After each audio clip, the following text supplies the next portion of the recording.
우리 삶 가운데 여전히 함께 하셔서 이런 모양 저런 모양으로 생활 가운데에서 여러 가지 방법으로 말씀하시지만 우리는 듣는 이 귀가 둔하고 자칭 지혜 있고 슬기롭다 하지만 무준하고 미련한 가운데 하나님께서 허락하신 귀한 날수를 이렇게 허비하며 사는 경향이 너무 많습니다.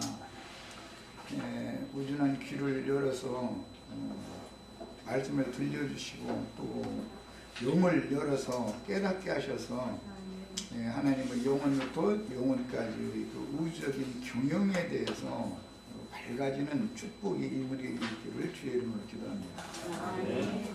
아멘. 아멘. 자료 말씀으로 갑니다. 그 자료 해드린 것 중에서 20년 그 신약 시대에 관해서 이제 말씀을 들어가는 거예요. 지금까지는 구약 시대에서 신약 시대까지 연결하는 과정을 말씀을 나눴고 이제부터는 신약 시대로 들어갑니다. 구약 시대는 아담 세계 이 전 시대가 있었고 아담 시대가 요한까지로서 구약 시대가 끝나고 이제 예수 그리스도의 구속 이후 성령의 일하심을 통해서 이제 신약 시대가 이어지기 때문에 오늘은 신약 시대의 단계로 들어가는 거예요. 무슨 말인지 충분히 아셨죠? 자, 그러면 이제 말씀을 자료 말씀으로 바로 들어갑니다. 예수 그리스도의 구속, 이것은 요한이 와서 오리라 구약 성경에 예언된 메시아인 내 뒤에 오시는 이는 나보다 더 능력이 많아서 그는 불과 성령으로 침례하실 것이다. 이렇게 해서 내 뒤에 오시는 이를 소개를 했는데 그 인자 예수가 구약 성경에 예언된 메시아로서의 사역을 위해서 자기 동족들에게 이단자로 물려서 죽을 자로 정죄받고 이방인의 손에 넘겨져서 불법한 불의한 재판을 통해서 사형수로 확정이 되어져 가지고 예언된 골고다 언덕이라고 하는 헤브로의 곳이라고 그러죠. 그곳에 올라가서 거기는 이제 구약 성경에는 요셉의 그 해골을 묻은 장소에 대한 예표인 거예요. 그런데 이제 그곳이 사실은 요셉 전에 아브라함이 이미 그 이삭을 모리아산에다에게 제물로 드렸던 것이 예표가 되어 있었죠. 실제로는 그러니까 그 이제 솔로몬 성전터가 되기 때문에 이 문제는 조금 이제 다음에 더 중요하게 다룰 문제지만 시온산이라고 하는 것이 팔레스타인 땅에 있는 예루살렘의 터가 되는 시온이 있고 헬몬산이라고 하는 하늘의 시온이 있어서 해골을 장사하는 곳이 두 군데가 있는 것을 성경에 이제 이것은 이제 성경의 기초 지식이 있으셔야 되는 굉장히 어려운 부분이에요. 이 부분은. 그런데 이건 이제 이 부분은 다음에 더 소상히 다룰 겁니다. 이삭을 모리아산의 제단에 바쳤는데 그 예표죠. 이것은 예수님이 죽을 장소에 대한 예표인 것이에요. 그러나 이제 실제로는 요셉의 기업에 요셉의 해골을 갖다 묻게 되기 때문에 거기는 에브라임 산지 기아스산 북편 뭐 이렇게 돼 있죠. 그래서 그 해골의 곳이라는 것이 두 군데가 있어서 이것은 이제 그 해석을 필요로 하는 문제입니다. 영적인 시온산이 있고 땅에 시온산이 있기 때문에 그래서 이게 양면적용이 있는 거예요. 육체로는 죽임을 당하셨지만 영으로는 살리심을 받았다 할 때에는 반드시 이 두 장사되는 곳을 아실 필요가 있어요.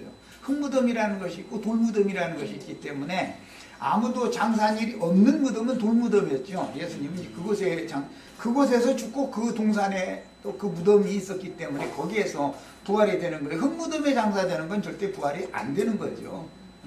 이 문제는 다음에 소상히 더 다루도록 하겠습니다. 자, 그래서 이제 예수 그리스도께서 구속을 위해서 죽임을 당하시고 사흘 만에 부활되셨다가 40일 후에 다시 승천하신 기록이 이제 이어지죠. 자, 사흘 후에 영이 오셨는데 그 영이 생명을 주는 영이다 이거야. 생명 주는 영이에요. 그 영을 이제 성경에서 성령을 예수의 성령을 여러 가지 용어로 문맥에 따라서 표현하는데 예수의 영, 그리스도의 영, 예수 그리스도의 영, 그 영, 진리의 성령, 생명의 성령, 은혜의 성령 등등 문장의 흐름에 따라서 말하고자 하는 의도에 따라서 성령을 여러 가지로 표현한다. 이것도 이제 기본적으로 알고 계셔야 돼. 이것은 흔히 이제 교계가 말한 성령론 부분에 이제 가면 그때 더 소상하게 나눌 겁니다. 세상 교계의 조직 신학을 하면 이렇게 안 가르쳐요. 그냥 뭐 신론, 뭐 그리스도론, 성령론, 교회론 이거 가지고 그 네 가지 론 하고서 이제 목사 한수가 이제 전도사 한수 해주고 이제 이런 식으로 하는데 그게 너무 애매모호하게 가르침을 받고 나오는 거죠, 사실은. 예수님은 이제 구속을 위해서 죽고 나면 성경이 해석을 할 때는 육체로는 죽임을 당하셨지만 영으로는 살리심을 받았다 그랬죠. 이제 예수님이 이미 예언할 때 내가 아버지께로부터 왔다가 세상을 떠나서 아버지께로 가노니 조금 있으면 내가 너희에게로 다시 와서 너희와 함께 있을 뿐 아니라 너희 속에 내가 있을 것이다. 그날에는 내가 너희 안에, 너희가 내 안에, 내가 아버지 안에 있는 사실을 너희가 알게 될 것이다. 그래서 서로 안에 이렇게 거하게 되는 거처가 이제 최종적으로는 여호와 하나님 자신이 영원한 거처가 되는 것에 궁극적인 표적이 모든 게 맞춰지는 걸 알 수가 있어요. 그런 상태를 승천했다. 하늘에 올라갔다. 그러는데 하늘을 하면 하나님 여호와와 동격이기 때문에 구속받은 성도들이 하늘에 앉혀졌다. 그 말은 하늘의 하나님께로 예수를 통해서 예수 안에서 하늘의 하나님께 들어갔다. 그 말이란 말이에요. 그 영원한 거처에 간 거예요. 우리가. 영원한 처소예요. 이런 개념을 이해를 하시고 그래서 그 영이 오셔서 이제 일을 시작하시면 신약시대라고 그러는데 요한의 사역과 인자 예수의 사역은 구약과 신약을 연결하는 다리죠. 과정이단 말이야. 그리고 나서 예수 그리스도의 구속이 끝난 다음에 이제 그 영이 살려주는 영 또는 진리의 성령, 생명의 성령, 뭐 은혜의 성령 등등 여러 가지로 표현하는 그 영이 오셔서 제자들을 입고 제자들을 통해서 일을 시작하시면 신학시대가 되는 거예요. 이것을 교회시대가 시작이 됐다 이렇게 말하죠. 자, 근데 교회시대는 이방인들에게 먼저 이루어지는 것이다. 먼저는 전도는 유대인들에게에서 유대인들을 통해서 예루살렘 교회가 세워졌지만 예루살렘 교회는 예루살렘과 이스라엘 나라가 망할 때 유야무야 없어져 버리고 실제로 이제 이방인들을 위한 교회인 안디옥 교회에서 마게도니아 쪽으로 오늘날로 말하면 지중해 건너편에 그리스가 중심이 되어져 있는 그 마게도니아 지역으로 이렇게 바울 사도가 3차에 갈 전도 여행을 하게 되죠. 지중해 건너로. 그렇게 해서 이제 유럽 쪽으로 복음이 전파되기 시작해서 원래는 이제 아시아 쪽으로 바울 사도가 처음에는 전도를 하려고 그랬는데 예수의 영이 그걸 못하게 했다는 거예요. 그리고 서양 쪽으로 이렇게 돌아서 나중에 동양을 돌아서 예루살렘으로 다시 돌아가는 거죠. 본 곳으로 모든 건 본 곳으로 돌아가는 거니까 이것이 우주의 행정인데 신약시대가 이렇게 이제 쭉 복음이 전파되는 과정을 지난 시간에 내가 이제 간략하게 요약을 해서 말씀을 드렸던 거예요. 자, 그 다음에 이방인의 때가 이제 시작이 되기 때문에 이방의 충만함이 차기까지를 이방인의 때다 그러고 그것을 교회 시대다 그러는데 누가복음 21장 24절 인용한 구절을 본인의 성경으로 찾아서 같이 읽어보겠습니다.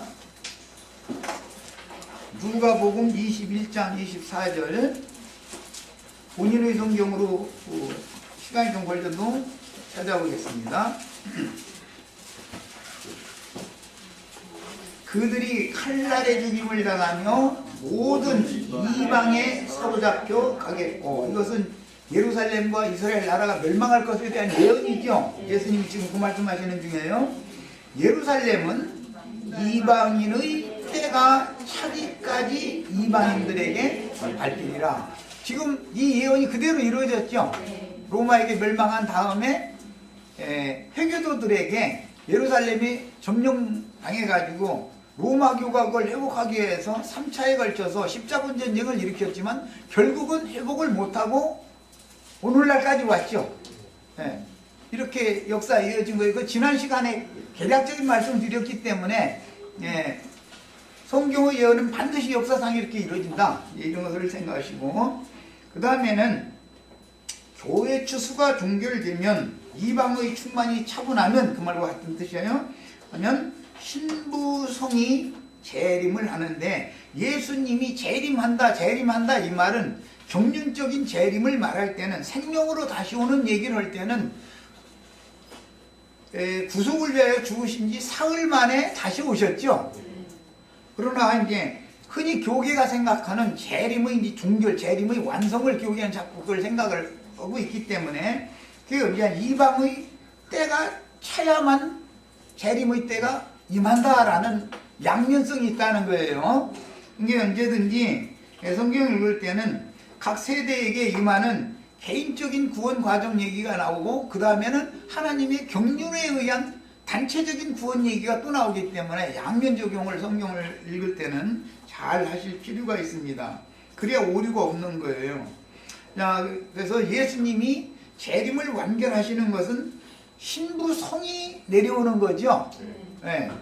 오늘날 교계 사람들 보고 위에 있는 예루살렘, 하늘의 예루살렘 성이 내려오는 것이 주님의 재림의 완성이다, 이렇게 말하면 그런 말을 들어본 적이 없기 때문에 교계에서는 이상하게 생각하죠. 예수님이 몇 년도 몇 월 며칠 날 이게 날개 이렇게 쳐가면서 날개 친다고 그렇게 믿을지, 구름 속에서 이렇게 막 좀 신령한 어떤 모습으로 이렇게 천사들 나팔 부는 나팔 소리 나게 해가지고 예수님이 이제 어디로 오신다. 그런데 하나님이 전능하시기 때문에 동양이 낮이고 서양이 밤이라도 다 볼 수 있다. 하나님이 그것도 못하냐? 막 이렇게 억지를 쓰지요. 근데 진짜 참 너무 황당한 억지죠. 그럼 믿음이 좋아도 지나치게 준 거죠. 하나님 그렇게 헷갈리는 이상한 짓을 하겠어요?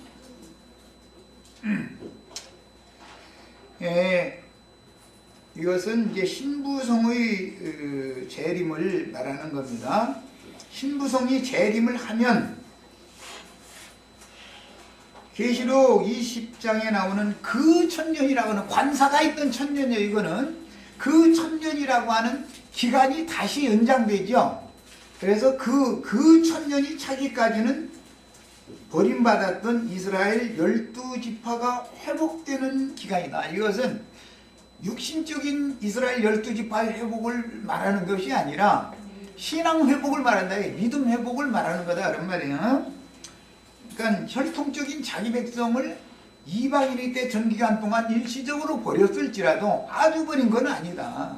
이방인의 때가 찰 때까지만 버리고, 이방인의 때가 차면 신부성이 다시 내려와가지고, 신부성에 들어간 자들은 그러니까 주님과 함께 이스라엘 12지파의 회복을 위하여 내려오는 거겠죠. 재림이죠. 초림은 이방인들을 위하여 초림하신 것이고, 이렇게 생각하시면 되죠.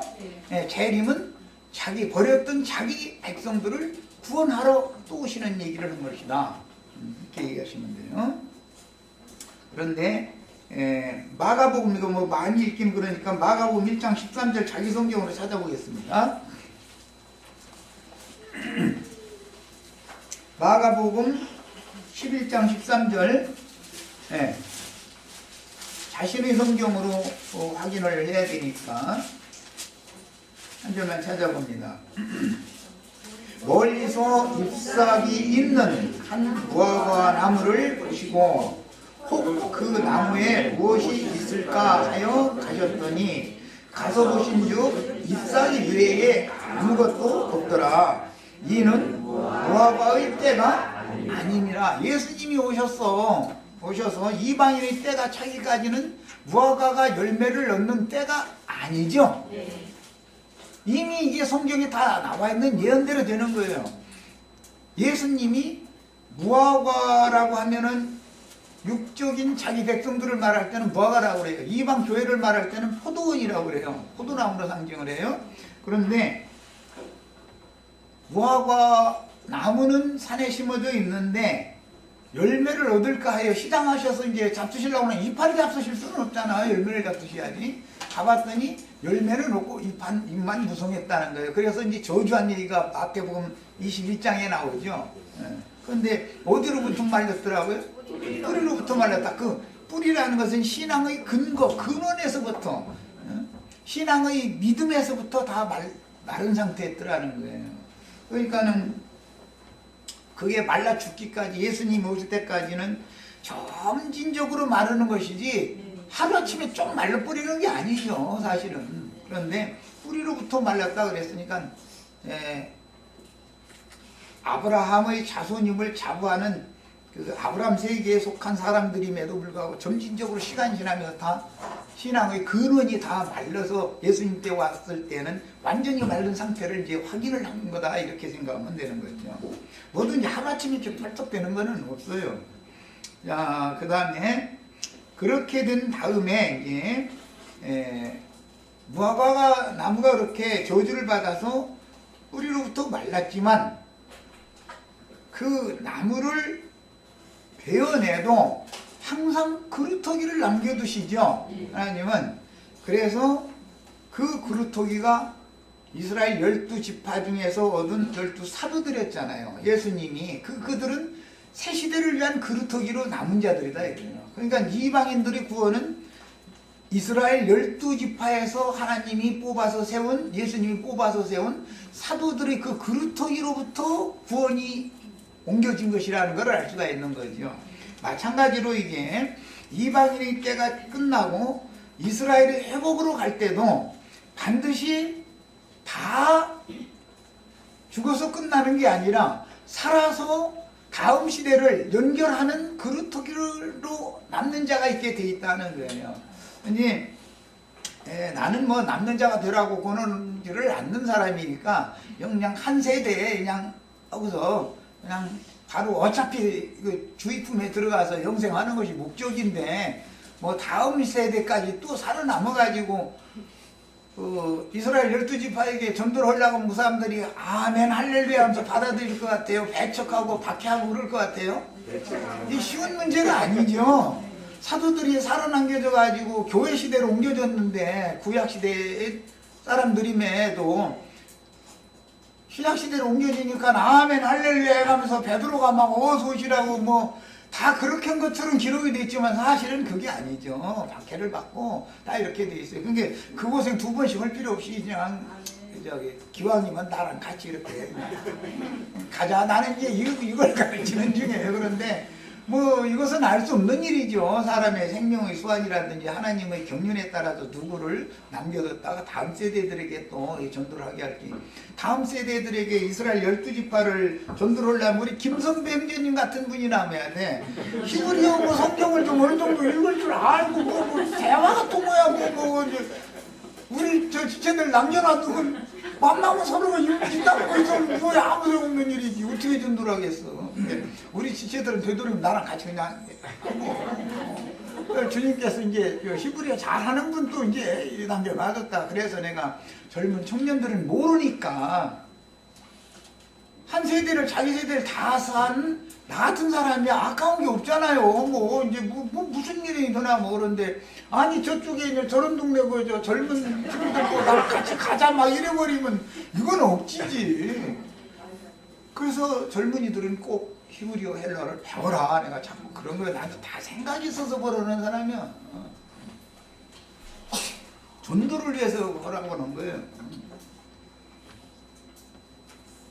한 20여 년 동안 계속 틈만 나면 신학을 배워야 된다, 신학을 알아야 된다, 자꾸 언제는 신학 배우라더니 또 언제는 히브리어 배우라고 하냐고 이러시지 말고, 그동안에는 교회에 목회하는 사람들이 신학한 걸 내세워가지고 당신 신학이나 했어? 신학 안 했으면 정신 두고 우리는 뭐 목회자고 이랬다니까. 우리도 알아야 된다니까. 그 사람들한테 따지려면 그냥 당신들 신학을 했지만 엉터리다 이걸 해야 되니까. 그래서 신학을 알아야 된다라고 했던 것인데 이제는 또 히브리어 알아야 된다 이렇게 나오면 헷갈리시지 말고 어쨌든 따라 붙으셔야 돼요. 그럼 다 유익한 거예요. 뭐든지 유익하게 사용하면 되는 거죠. 신학을 모르는 사람보다는 아는 사람이 낫죠. 히브리어를 모르는 사람보다 아는 사람이 낫잖아요. 그것을 오남용하니까 문제가 돼서 그런 거예요. 그 다음에 이제 신약시대로 정식으로 들어갑니다. 예수 그리스도의 초림은 실제로는 교회 시대를 위한 것이죠. 재림은 그 천년 기간의 왕국 시대를 위한 거예요. 교회 시대라고 하는 것은 주님이 임하시는 기간이죠. 나라가 임하고 있죠, 지금. 계속 임하고 있죠. 엊그제보다 오늘 요만큼 더 임했죠. 주님이 임한다는 말은 말씀이 오시는 걸 말하는 거예요. 말씀이 사람이 이걸 말씀이 와야 빛으로 내가 자꾸 이끌려 가니까. 이제 신앙 그 믿음의 주인께서 오셔서 자꾸 믿음을 더해 주신다. 이제 그 말이죠. 그 임하는 것이죠. 이제 완성이 되면 나타나는 거예요. 예? 우리 형제 자매님들은 교회 시대 내에 자기 구원을 완전히 이루어 가지고 오는 세상에서는 영광 중에 나타날 때 함께 나타나셔야 되는 것이죠. 예. 이게 성경에는 임한다는 말도 있지만 나타난다는 말이 있다. 나타난다는 임하는 건 지금 우리 속으로. 예. 그래서 이제 다른 편에서는 도적같이 오신다. 뭐 이렇게 또 표현이 됐죠. 예수님이 도둑놈이요 이제 그때는. 이게 참 헷갈리게 돼 있어요. 어느 구절에 보면 또 하나님이 말에 도적같이 오시지 않는다 또 그렇게 돼 있고 복음서에 보면 도적이 어느 때에 이를 줄 너희가 안다면 깨어서 지키고 있을 거 아니냐. 누구에게는 도적같이 오는 때가 있고 누구에게는 이제는 공개적으로 나타내시는 때가 있다는 것이 이게 역사 진행이죠. 예. 영광 중에 나타낸다는 것은 주의 나타나시는 때라는 말은 사실은 심판주가 오시는 것을 말하는 거예요. 임하시는 것은 구원하시는 주님이 오시는 것이죠. 오시는 것을 그렇게 표현한다 이거예요. 자, 그 다음에 이제 1번 항목 교회 시대는 은혜의 시대라고 그런다. 그래서 이제 이 복음은 은혜를 강조하죠. 은혜의 때라고 하며 오는 천년 기간의 왕국 시대는 그리스도가 성도들과 함께 영광 중에 나타난 때지요. 천년 기간의 왕국 기간, 그때는 공의의 시대라고 그런다. 이게 은혜의 시대가 계속되는 것은 아니죠. 예. 이스라엘 12지파를 통해서 전도가 다시 온 땅에 되기 시작하게 되면 그때는 공의와 공법을 집행하는 시대다 이거예요. 그냥 은혜로 뭐든지 내가 잘못했어요 하면 용서해주고 용서해줬더니 또 가서 잘못을 해. 그래도 또 와서 또 잘못했어요 하면 하루에 490번 그래도 용서를 받는 건 은혜 시대죠. 그러나 천년왕국에서는 절대 그게 안 통한다 이거예요. 그게 우리 형제 자매님들이 얼마나 행복한 신앙생활 하는지를 아셔야 돼. 네. 천년 기간의 왕국에서는 유대인들은 율법에 세뇌당한 사람들이고 그 사상을 버릴 수 없는 사람들이기 때문에 그 사람들은 잘못이 있으면 그 잘못에 대해서 당연히 은근히 대가를 딱 지불하고 나서 용서를 하더라도 다음으로 넘어가든지 뭐 이렇게 하지. 아이고 내가 잘못했다 나 죽을 때였습니다만 아이고 어떤 걸 하자고 이렇게 좋게 넘어가는 때가 아니다. 오는 세상에서는 이런 것도 잘 알고 계셔야 돼. 자, 첫 아담의 표상인 인자 예수의 죽음은 물론 은혜의 때도 내가 잘못하였노라 해야 용서가 되는 것이지 나 잘못했다고 해제도 않는데 용서라는 건 있을 수 없는 일이죠. 그것도 오해하시면 안 되겠어요. 첫 아담의 표상인 인자 예수의 죽음은 아담 세계의 끝이다. 세상 나라의 심판이다. 그러지만 사실은 아담 자손들의 정신세계를 끝내는 것을 말하는 거예요. 예수님이 죽었다. 그 말은 첫 아담이 뱀에게 미혹당한 게 가지고 선악을 아는 지식이 그 사람의 생명이 되어져 있는 그런 영과 정신의 세계를 끝내는 거다 그런 말이에요. 성경이라는 건 영적 세계, 즉 정신 세계를 지금 다루는 거예요. 네. 자, 그 다음에 아담의 정신 세계가 끝나면 새 세계가 온다. 새 하늘과 새 땅이 실현된다. 그 말은 부활하신 예수님의 새 영과 새 마음, 새 정신 세계가 임한다 그 말이죠. 이해하셨어요? 교회 시대는 그러니까 율법 시대의 그 이방인들은 마음에 새긴 율법으로 저주를 받아가지고 있었고, 유대인들은 마음에 새긴 율법 외에 신해산 율법으로 저주하는 율법이 2배로 강화된 게 유대인들이 법이잖아요, 율법. 그래서 그 율법 관념에서 묶여서 예수님이 오셔서 구속을 이루기까지는 그 정신세계를 벗어나지 못했다 이거예요. 그러나 예수님이 오신 다음에는 정신세계가 완전히 복음이 율법 말씀과 복음 말씀이 딱 바꿔져 버리, 해석이 바꿔져 버리기 때문에 성경 자체가 바꿔지는 건 아닌데 그 내면의 뜻을 더 강화하고 다시 해석을 하기 때문에 바꿔진다 이거예요. 변혁이 되기 때문에 말씀이. 예. 그래서 예수님의 정신세계가 시작이 되는 것이 교회 시대로부터 시작해서 천년왕국에서는 나타난다 그런 거죠. 예수님의 새 세계가 나타나는 거예요. 이게 신약 시대라고 하는 건 이제 그러니까 교회 시대가 있고 그 다음에는 그 천년 기간의 왕국 나타나는 시대가 있겠죠. 그래서 교회 시대와 천년 왕국 시대가 합쳐져서 신약 시대다 그러는데 이것은 이방인의 때와 이스라엘 12지파의 때로 또 분별이 되는 것이다 그런 말이에요. 이해하셨죠?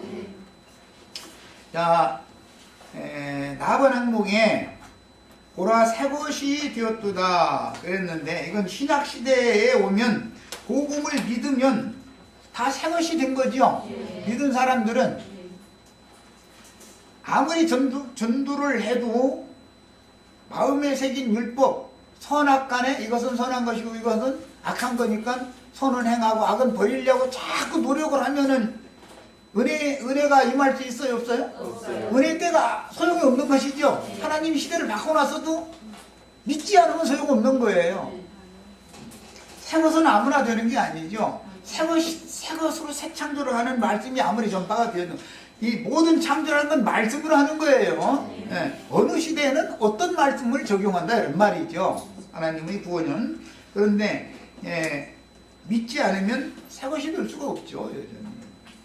교회 생활을 수십 년을 한 사람도 이 말이 이해가 안 되면 넘어지죠. 뭘 앞세워요? 그래도 믿은 지가 120년이 넘었는데 여전히 그래가지고서야 그게 이러냐 이렇게 나와버리죠. 그 사람은 복음을 믿는다는 거예요? 안 믿는다는 거예요? 그리스도의 은혜가 그 사람이 임했다는 거예요? 임하지 않는다는 거예요? 누구에게나 다 은혜를 베푸시기를 원하지만 사람의 상태가 그렇게 완악하기 때문에 자기의 선과 자기의 오름에 꽉 굳어져 있기 때문에 은혜가 임할 수가 없다, 스며들 수가 없다 이런 말이에요. 그렇죠? 세상에도 어떤 처녀가 자기를 나는 거룩하게 살기 위해서 처녀로 늙어 죽을 거야, 나 엄마 나 시집 안 갈 거야 이러고 끝내 시집을 안 갔어. 그러면 생명 열매를 맺어요? 못 맺어요?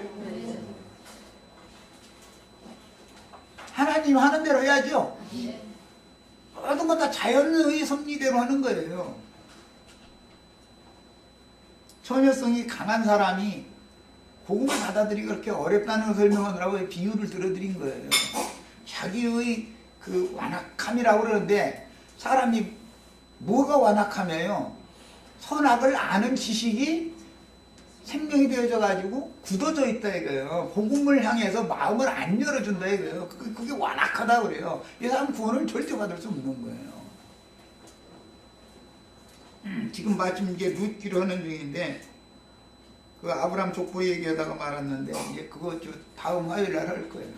아브라함 그 가게가 족보가 그렇게 거룩하냐면 깨끗하냐면 그렇지가 않습니다. 아주 족보가 별로요. 그런 사람만 구원받아.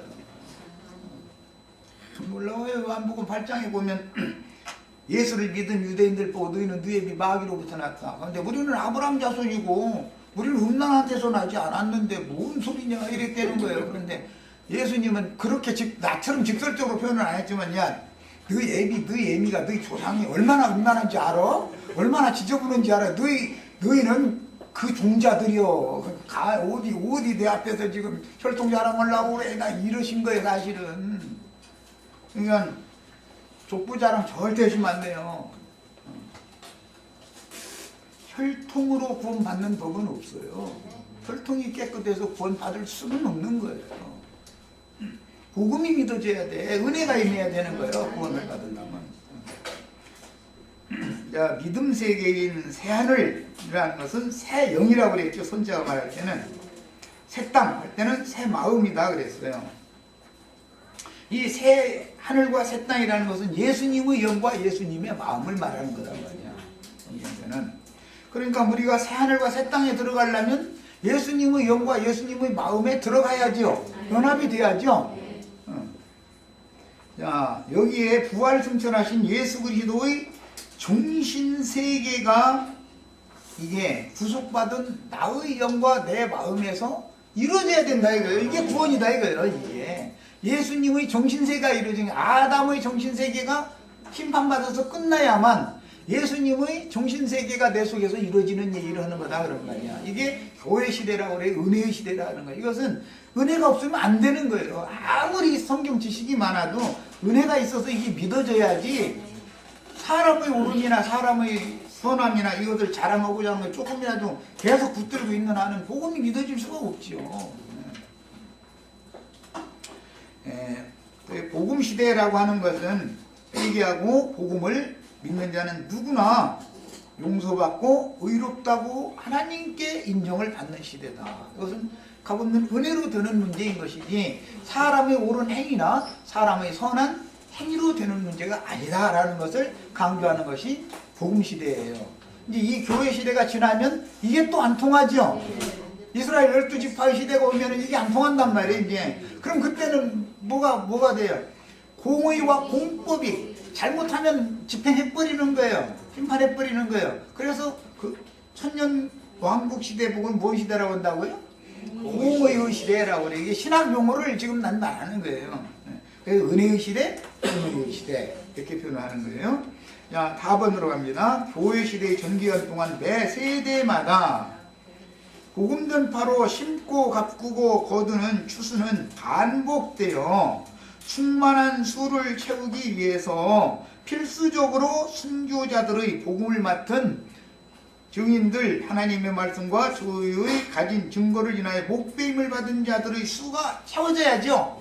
이방의 충만함이 채워진다라는 것은 전도자들의 수가 채워지는 것과 같은 얘기죠. 네. 자, 그런데 엊그제 이제 우리 사이트에 어떤 분 오셔가지고 예수님이 추수 한 번 했고 이만희가 추수 지금 이제 마지막으로 또 두 번째 한다 이런 분이 있었죠. 그럼 기독교계가 거의 다 지금 이렇게 믿고 있죠. 그동안엔 추수가 없었다가 그냥 지금 이 말세 추수 때가 내가 자기가 추수꾼이라고 이런 사람들이 한두 명이 아니야. 우리나라만 해도 뭐 40몇 명이라고 그러더라고. 지가 이제 말세의 추수꾼이라고 하는 사람이. 그거 얼마나 황당한 얘기예요. 그러나 사람들은 주님의 말씀에 의해서 신앙생활을 하는 게 아니라 사람의 교훈을 가르치면 그 사람의 교훈을 자꾸 따라가는 경향이 있다는 거예요. 종교성이 있다는 것이죠. 창세기에서부터 아주 선악을 아는 지식을 넣어주면은 그 선악을 알게 해주는 나무를 바라보는 종교성이 사람의 뼈와 살과 피 속에 유전되고 있다 이거예요. 계속해서 이 종교성이란 건 못 말게 하죠. 얼마나 사람 바라보는 게 강한지. 구원자는 어떤 사람이 아니죠. 구원자인 예수 그리스도께 중매하는 역할을 하는 종이지. 내가 그다 그러면은 그거는 엑스표인 거예요. 벌써 그 얘기 딱 나오면 그건 엑스표인 거예요. 구원자가 그렇게 많아가지고야 우리나라만 해도 40명이라는데 무엇는 거 구원자가 그렇게 많으면 누구한테 가서 구원을 받아야 진짜 구원? 여기도 뭐고? 서로가 저기가 진짜 구원이라고 그럴 거 아니야. 얼마나 황당한 얘기야. 마태복음 24장 14절 다 같이 펴서 읽어보겠습니다. 본인의 성경으로 읽는 거예요. 마태복음 24장 14절. 이 천국 복음이 모든 민족에게 증언되기 위하여 온 세상에 전파되리니 그제야 끝이 오리라. 이렇게 됐어요. 이 말씀 자체에 벌써 모든 민족에게 증언되어야 되고 온 세상에 전파되어야 되기 때문에 매 세대마다 하나님의 종들이 계속 파송을 받는다는 말씀이 이게 들어있죠. 오늘날 내가 그러다 하는 자가 2000년 동안 모든 민족에게 온 세상에 지가 전파한 적은 없잖아. 그럼 그동안에는 누가 이 일을 했냐 이거예요. 그동안에는 갑자기 지가 오늘날 이렇게 나타났다 이렇게 주장하면 너무 황당한 얘기잖아. 그런데 그 사람들이 꼭 이 구절을 또 인용을 해요 또.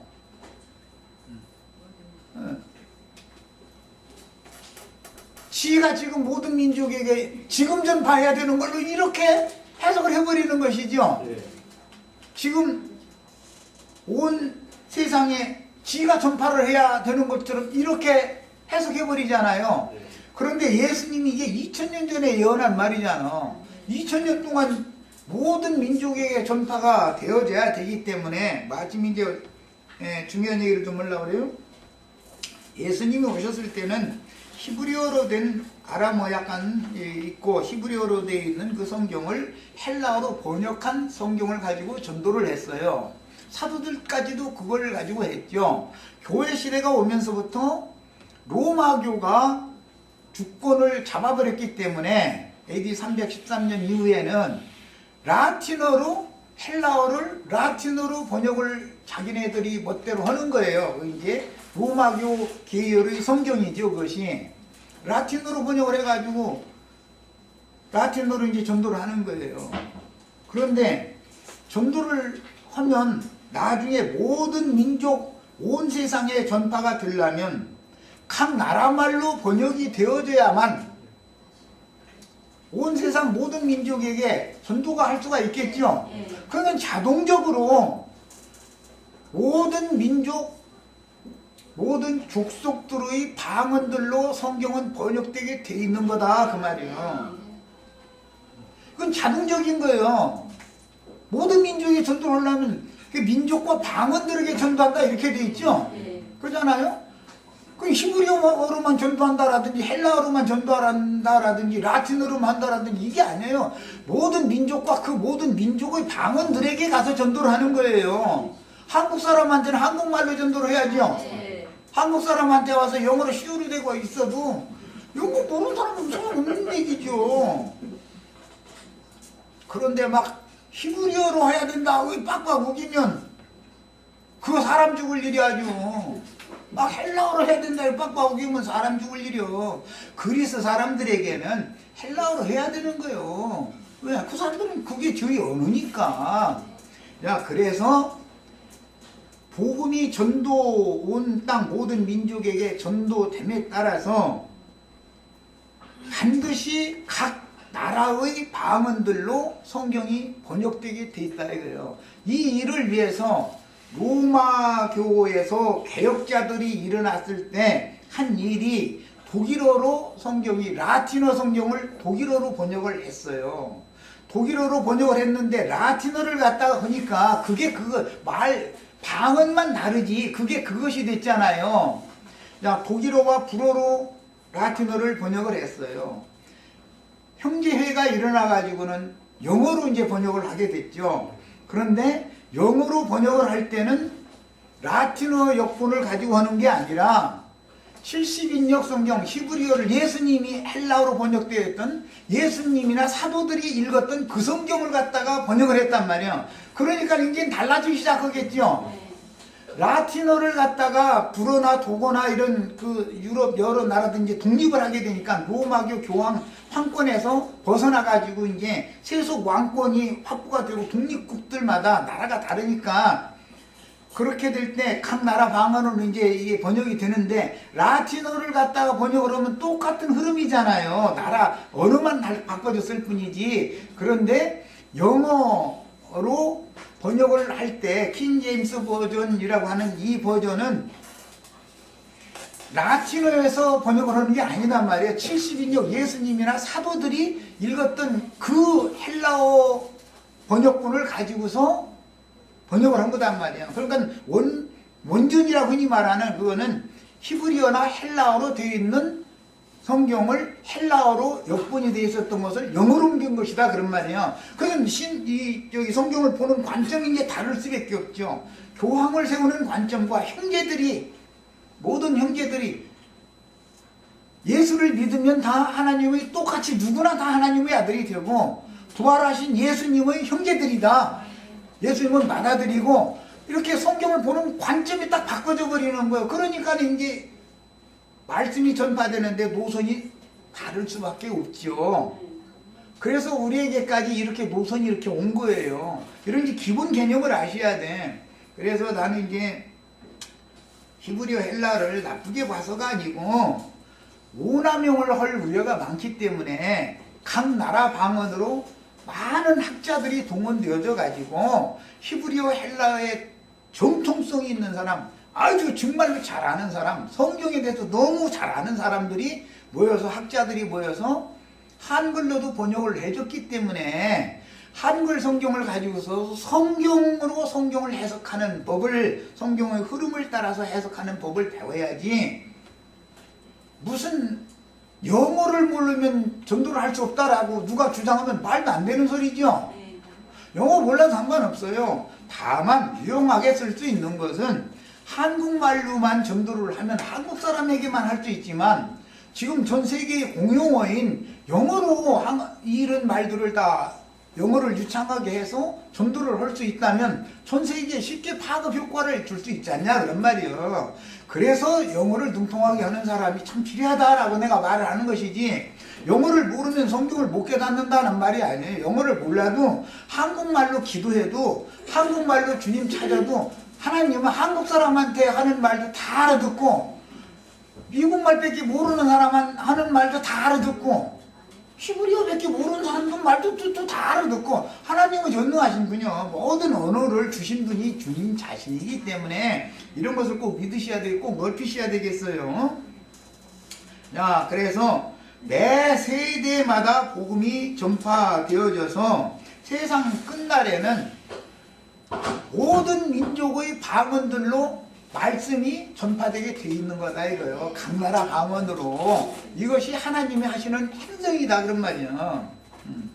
자, 그 다음에 그런 방식으로 구원받은 자들의 수를 채우는 것인데, 구원받은 자들의 수를 채운다는 것은 전도자들의 수를 채우는 것과도 당연히 관계가 있는 것이다.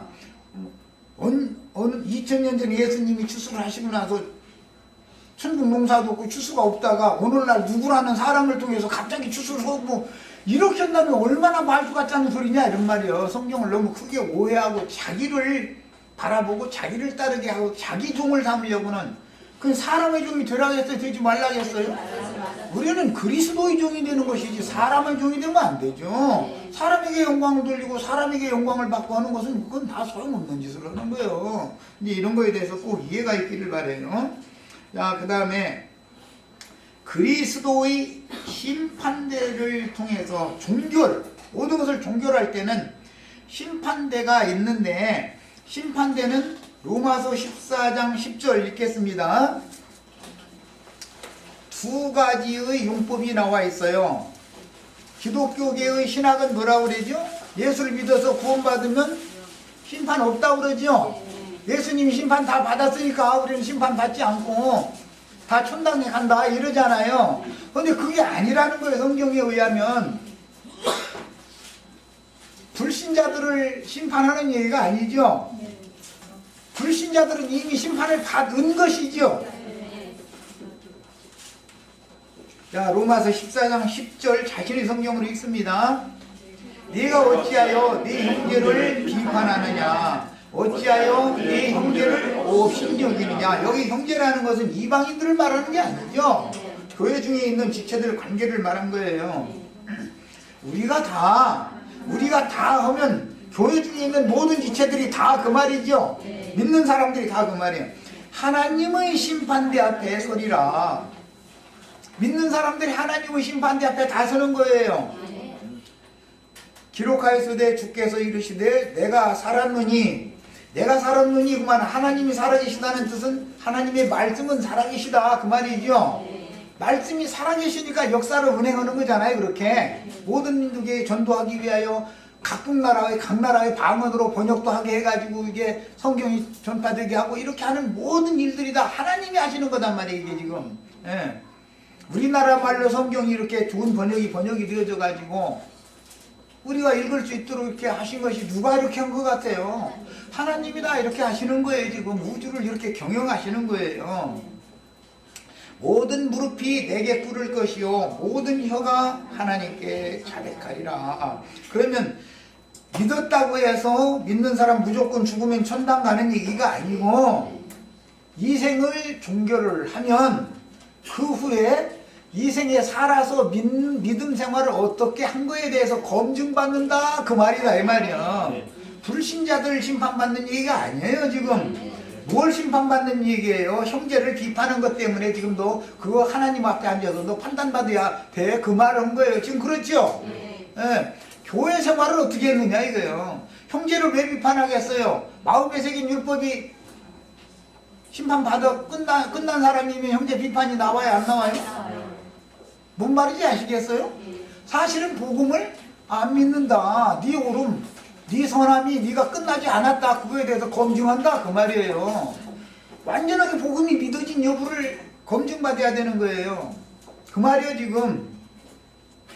그 다음에 모든 무릎이 내게 꿇을 것이고 모든 혀가 하나님께 자백하리라 하였느니라. 이러므로 우리 각 사람이라는 건 믿는 성도들 모두를 말하는 거예요. 자기 일을 하나님께 직접 하리라. 직접 고하게 만든다는 거예요. 복음서에서 이미 예언이 됐어요. 너는 뭐뭐에 대해서 어떻게 하느냐고 물어보면은 뭐 이렇게 합니다. 네 말로 너를 정죄하니 늘 말을 시켜보죠. 그리고 나서 뭔 말을 시켜볼 것 같아요? 생명나무 실과가 충만한 사람인지 선악과가 아직 많이 남아있는 사람인지 그걸 시험해보겠죠. 그래가지고 자기 옳음, 자기 의나 자기 선행이나 이런 걸 조금 곁들이려고 그러면 이 왼쪽으로 좀 서 있어 봐. 그렇게 한다 그 말이요. 그거 당하시지 마시길 바래요. 우리는 복음 시대에 구원받은 사람들이에요. 인간의 의로, 인간의 어떤 선한 행위로 구원받은 사람들이 아니에요. 복음이 믿어진 것도 은혜요. 아무나 믿어지는 게 아니에요. 이게 믿음은 모든 자의 것이 아니라고 그랬어. 은혜가 있어야 믿어지는 거예요. 이게 자기가 살아있으면 절대 안 믿어지거든. 자, 그런데 그리스도의 심판대라는 용어가 또 나와요. 고린도 후서 5장 10절 자신의 성경책으로 읽겠습니다. 교회 중에서 어떤 지체에 대해서 비판하면은 거기에 대한 판단을 주님이 검증할 때 유구무원이 되게 너는 어떤데 한 말씀 하시면 끝이지 뭐. 긴 얘기할 것도 없지. 네가 판단했던 그 형제가 그 사람이 그래서 너 함부로 비판했어? 너는 어떤데? 하면 뭐라고 하겠어? 뭐 이 얘기는 간단한 얘기예요. 자, 5장 10절 읽겠습니다. 이는 우리가 다 믿는 사람들 다지요. 고린도 교회에 속한 사람들 다니까. 아까는 로마 교회에 속한 사람들 다 했었고 반드시 누구도 빠질 수 없다 이 말이지. 예외는 없다 그 말이에요. 그리스도의 심판대 앞에 나타나게 돼요. 각각 선악 간에 그 몸으로 행한 것을 따라 받으려 합니다. 그러면 이거 보라고 선악간 판단하는 거 아니냐고. 그런데 하나님이 지금 말씀하시는 선한 것, 의로우니라는 것이 세상 사람들이 선악과의 독에 의해서 판단하는 선악이 다르죠.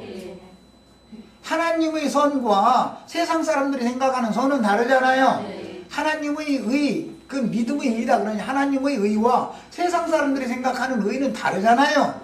이것을 검증한다 그 말이에요. 그러니까 복음이 확실하게 믿어진 사람인지를 검증한다 그 말이란 말이에요. 뭐 시간이 이렇게 빨리 돼서 일단 마치겠습니다. 자, 그리고 그래서 이제 요 라본까지 읽고 마치겠습니다.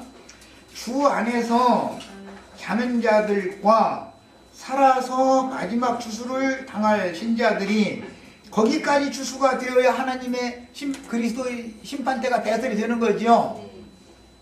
자, 자기 세대의 신앙생활 잘 하다가 대례감을 받으면 음부낙원에 가서 쉬는 거예요. 다. 그런데 마지막 추수될 사람들까지 짐승의 때를 몸으로 당할 사람들은 수가 몇이든지 다 죽인다 했죠. 짐승표를 안 받으면 결과적으로는 죽어야 되는데 그게 이제 죽는 것이 대례감을 받는 거지요. 성경 표현대로 하자면 대례감을 받으면 음부에 들어가서 마지막 때 직전까지는 음부에 대례감을 받지만 두 증인들은 장사를 지냈다 해서 지내지 않았다 하겠어요? 그때는 음부에 있는 자들도 일어날 때인 것인데 음부에 구태갈 필요가 없지요. 그래서 같이 이제 신부성으로 데려갈 자격이 있는 사람인지 없는 사람인지를 검증을 한다 이거. 심판대를 주님이 배설해 놓고 내가 전한 이 천국 복음이 네가 어떻게 깨달아서 어떻게 믿었느냐를 검증해 본다 이런 말이요. 은혜로 구원을 받았는지 자기의 행위를 가지고 자랑을 하고 오는 것이 남아있는지를 검증한다 그 말이에요. 사실은 이게 얼마나 중요한 말인지를 아셔야 돼. 그래서 이 일을 위해서 먼저 매 세대마다 증인들에게 지팡이 갈대를 맡겨가지고 성전 안에 들어가서 예배를 하는 사람들과 마당만 밟고 왔다 갔다 하는 사람들과를 총량을 먼저 하지요. 그럼 총량을 어떻게 하겠어요? 지금 그리스도의 심판대에서 주님이 판단할 것을 지금 미리 전도자가 총량을 시키는 건 분별시키는 거 아니에요?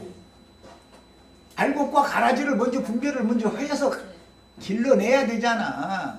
그 다음에 생애를 마친 다음에 최후로 그리스도께서 오셔서 그리스도 앞에 세워놓고 나서 복음이 과연 어떻게 믿어서 어떻게 깨달아서 어떻게 믿었는지를 최후 검증을 해본다 그런 말이요. 거기서 통과돼야만 그리스도 심판대는 금갈대 총량이라고 그러죠. 신부성에 들어가는 문지기들이 총량을 하는 거니까. 그러나 지팡이 갈대 총량이라는 것은 증인들이 땅에 살아있는 성도들을 총량하는 거잖아요. 이렇게 양방면의 총량을 하게 돼 있는 거다 그런 말이에요. 경륜적으로도 교회 시대를 끝내고 새 시대를 오게 하기 위하여 심판대가 배설되는 것이고 천년이 차고 나면 거기서는 그리스도 심판대라고 하지 않고 크고 흰 보좌의 심판대 이렇게 되어 있죠. 언제든지 현 세대도 믿은 사람들의 신앙을 검증받아야 되는 것이고 오는 세상에서도 오는 세상 1000년 동안 한 세대는 오고 한 세대는 가고가 또 있을 거 아니겠어요. 뭐 장수는 하겠지만은 현대보다는 그들에게도 여전히 검증을 또 해봐야 된다는 거예요. 그렇게 해서 통과된 자들만 1000년이 찬 다음에 통과하기가 쉬울 것 같아요. 은혜의 시대를 살다가 구원받은 사람이 통과하기 쉬울 것 같아요. 훨씬 쉽죠?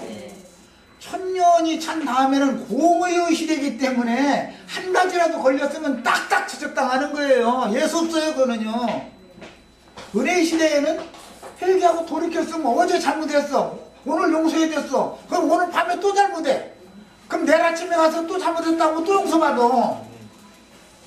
70번씩 7번이라도 용서하는 시대는 은혜의 시대잖아요. 공의의 시대에서는 오늘 용서해줬어. 오늘 저녁 때 잘못했어. 그것을 자기 행위로 해결을 하고 끝내고 주님 앞에 쓰기 전에는 기록된 대로 행위를 기록한 책을 딱 펴놓고 몇 년도 몇 월 며칠 날 내가 너 이거 했어서 말이야 용서해줬더니 또 그지 됐잖아 이놈아 너. 그러면 왼쪽으로 좀 있어봐 할 사람이 많을 것 같아요. 너 오른쪽으로 올 사람이 많을 것 같아요. 잘 깨달으시기를 바래요. 나는 이도 것도 시험 소리 하는 게 아니라 나랑 같이 그냥 하자고. 그 말은 이렇게 쉬운 구원을 제시를 해놨는데 왜 구태 어려운 구원을 하겠다고 빡빡 우기는가. 난 그 얘기하는 거예요 지금. 이제 마지막 읽어나가겠습니다. 지팡이 갈 때 청량을 받아서 양육을 받다가 짐승 때 전에 평안히 음부로 내려가서 쉬다가 첫째 부활로 일어나서 신부성에 들어가는 게 제일 좋은 구원이죠. 나는 짐승 때 가든지 한 가서 밭 좀 봐야 되니까. 그러면 뭐 그렇게 보시고 그거 어떻게 할 거야 내가. 그냥 그거 자체도 하나님의 행정에 속한 문제니까 내가 이래라 저래라 할 수 있는 문제는 아니에요. 이사야 57장 2절 한 절만 빨리 읽겠습니다. 신약 성경에 음부 낙원에 가서 평안히 쉬다가 주 안에서 자다가 그날을 맞는 얘기가 어디서 인용하는지를 이제 보여드리려고 그래요. 이사야 52장 1절 2절 읽겠습니다. 시온이여 깰지어다 깰지어다 내 힘을 낼지어다 거룩한 성 예루살렘이여 네 아름다운 옷을 입을지어다. 이제부터 57장인데 52장은 어떤지 말씀이 아니더라. 이렇게 헷갈리 가르치는 사람이 헷갈리는 거예요. 자, 1절 2절 읽습니다. 의인이 죽을지라도 마음에 드는 자가 없고. 이게 의인은 누구예요? 전도를 하다가 진리의 말씀을 전하다가 이단자로 불려서 율법 제사장들에 의해서 선지자들이 박해받다 죽었다 그 말이죠. 그냥 선지자들의 구약 시대에도 이미 의롭다고 하신 것이지 율법 제사장들을 의롭다고 보는 게 아니다 이런 말이에요. 이미 예언상으로도 의인이 죽을지라도 마음에 드는 자가 없고, 마음에 드는 게 아니라 마땅히 하나님을 섬기는 예를 행했다고 자랑스럽게 생각하지. 죽여놓고 나서 이게 이사야서인데 이사야는 톱으로 상자에다 나무 상자에다 넣어가지고 톱으로 잘라주겠다는 거잖아. 얼마나 일을 갈았으면 그렇게 죽이겠어. 진실한 이들이 거두어감을 당할지라도 이사야 선지자를 따르는 소수의 신앙인들이 진실한 이들이죠. 진짜 신앙이 율법 제사장들을 따라가는 게 아닌 사람들이란 말이에요. 지금 거두감을 당한다는 게 뭐예요? 신앙생활 잘하다 죽었다 그 말이죠. 신약은 대례감을 받았다 이렇게 표현했어요. 그렇게 할지라도 깨닫는 자가 없도다. 지가 죽여놓고 나서 지금 죽임 당한 사람은 하나님이 진실한 자가 지금 진실한 자를 거두어 가시는 중이죠. 추수해가는 추수하는 걸 거둔다 그러잖아요. 이렇게 추수하는 거다 이런 말이요. 매 세대에. 그런데 지가 추수시켜주고 나서도 내가 뭔 짓을 했는지를 모르는 거예요. 이거 사람 주고 아주. 의인들은 악한 자들 앞에서 불려가도다. 의인들이 악한 자들 앞에 불려가서 그 사람들이 이리 좀 와보라고 회당이나 자신들이 그 대표자들 모임에 불러다 세우면은 돈 말할 것 같아요. 이 이단자는 너 왜 성경을 그렇게 네 멋대로 잘못 해석하고 잘못 가르치냐고 이럴 것 같아요. 후자지요. 그런단 말이요. 그들은 평안에 들어갔나니 의인들 진실한 신앙을 가진 자들은 사실은 그 사람들한테 박해받고 죽었지만 그것이 평안에 들어간 거다 이거예요. 음부 낙원으로 간 거예요. 바른 길을 가는 자들은 그들의 심상에서 편히 쉬리라 그랬는데 예수님이 우리 심상이 되어주시는 얘기요. 우리의 영원한 안식은 주님이죠. 자, 이 생에서 신앙생활 이렇게 잘하시다가 주의 품에 데려가서 자다가 그날에 다 첫째 부활로 일어나서 신부송회라 들어간 축복이 함께 있기를 바랍니다. 네, 마칩니다.